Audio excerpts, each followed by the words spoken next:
Sejam bem-vindos ao último módulo do curso básico de apiterapia. O tema agora será geleia real.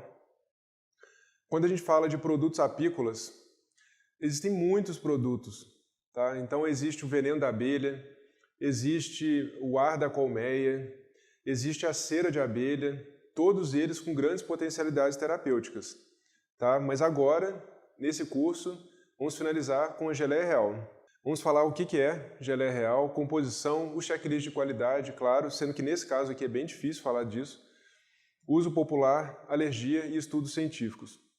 Então, dos 4 produtos que falamos até agora, geleia real é o único que é exclusivo das abelhas com ferrão, das abelhas Apis mellifera. As abelhas sem ferrão, elas não produzem geleia real. E para falar de geleia real, a gente tem que falar um pouco sobre a vida das abelhas com ferrão. Muitos acham que a geleia real é um alimento exclusivo apenas da abelha rainha. Isso não é verdade. Todas as abelhas consomem geleia real. A diferença é que todas elas consomem no início da sua vida larval. A abelha rainha se mantém com essa dieta monótona a vida inteira. Já o operário e o zangão não só consomem no iniciozinho. Então vocês vejam, né, que a rainha ela realmente é mais corpulenta, né, do sexo feminino na colmeia temos a rainha e a operária. No caso, a rainha é fértil, a operária ela não é fértil, e temos o zangão, né, que tem uma atuação não exclusiva, tá, mas uma das principais atribuições dele é a fertilização da rainha. Então a geleia real, como eu falei, exclusiva da Apis mellifera. Larvas até 3 dias de zangão e de operária consomem geleia real também, só que depois elas consomem mel e pólen, e a rainha consome geleia real a vida toda. O que é a geleia real?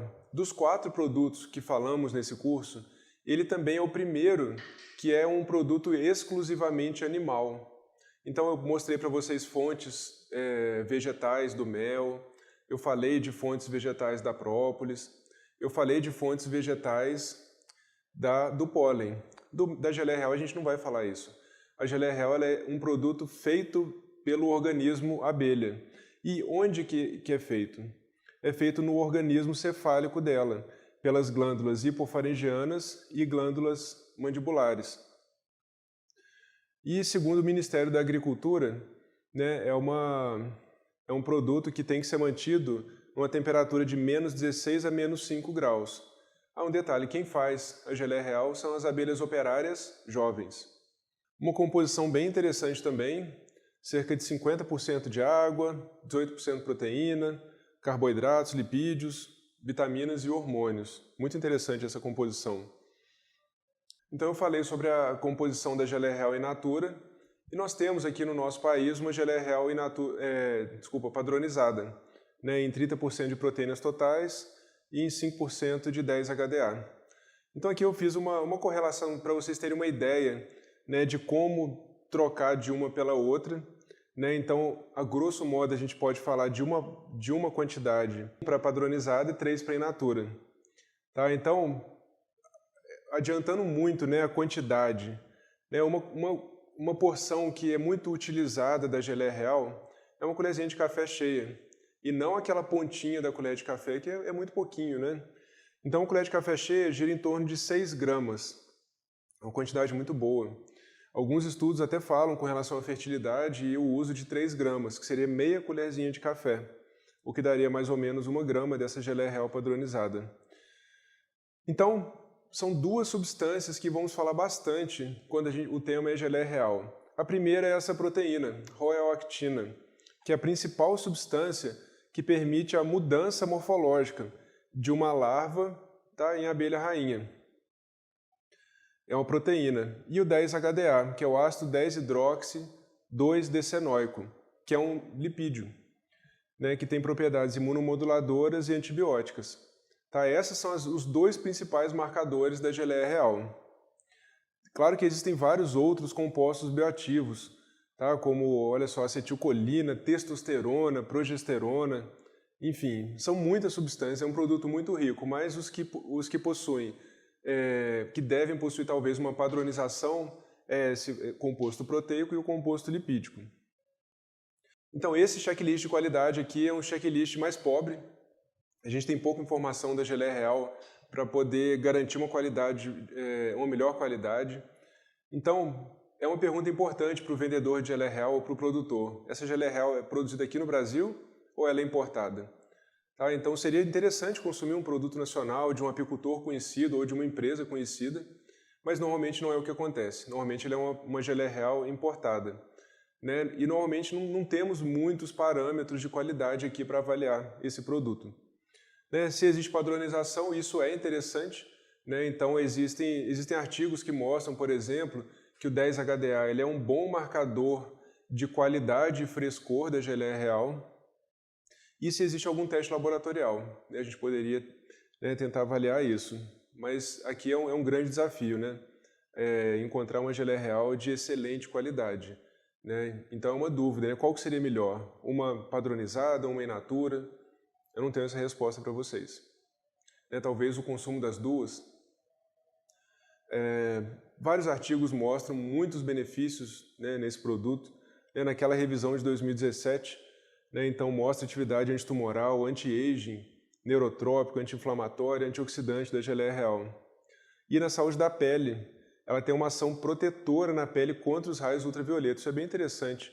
E ajuda a evitar o fotoenvelhecimento da pele, né, atuando, promovendo a produção de colágeno. É interessante que essa mesma atuação existe para a própolis também em alguns artigos. Efeitos vasodilatadores ao redor da ferida, o que pode ajudar a dilatar vasos sanguíneos para aumentar o fluxo sanguíneo, melhorando a cicatrização. E ajuda a prevenir infecções devido à sua atividade antimicrobiana. Então, interessante, né? A atuação de todos os produtos apícolas, eles têm muitas similaridades. Na saúde mental, existem artigos interessantes, mostrando efeito neuroprotetor em pacientes com Alzheimer, melhor desempenho cognitivo e aumento da expectativa de vida em animais mais velhos que receberam geleia real. Eu vou mostrar uma comparação para vocês interessante daqui a pouco. E a geleia real estimula funções físicas e mentais em idosos e aumenta o apetite também, e pode aumentar o peso. Não que geleia real engorde, mas eu acredito aqui que ela ajude a modular o apetite. Na Alemanha eu tive contato com a equipe de pesquisadores do Japão. O Japão é o maior consumidor de geleia real do mundo. E eles mostraram vários efeitos muito interessantes da geleia real, efeitos principalmente em animais, estudos em animais, mostrando o aumento da densidade mineral óssea, melhora da função tireoidiana, enfim, também é um superalimento, geleia real. E existem muitos estudos interessantes mostrando o benefício ou potencial benefício da geleia real na saúde reprodutiva. Então, a geleia real é eficaz na redução de sintomas da TPM, isso em estudo clínico randomizado. Um outro estudo clínico randomizado mostrou a eficácia da geleia real no tratamento de problemas urinários e a promoção da qualidade de vida pós-menopausa, né? Muito interessante também.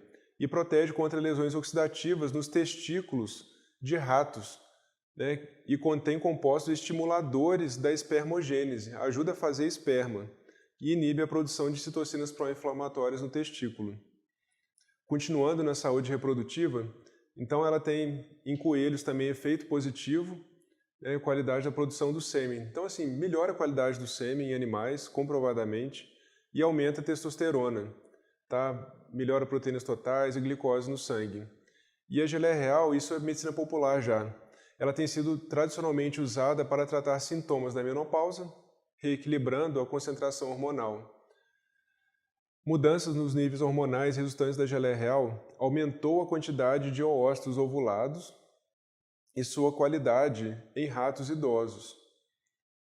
Tá? Então aqui é um resuminho, né, de como que a geleia real atua na saúde ovariana, tá? Então diminuindo o FSH, aumentando o estrogênio, né, e a substância aqui da geleia real que principalmente é indicada é esse 10-HDA.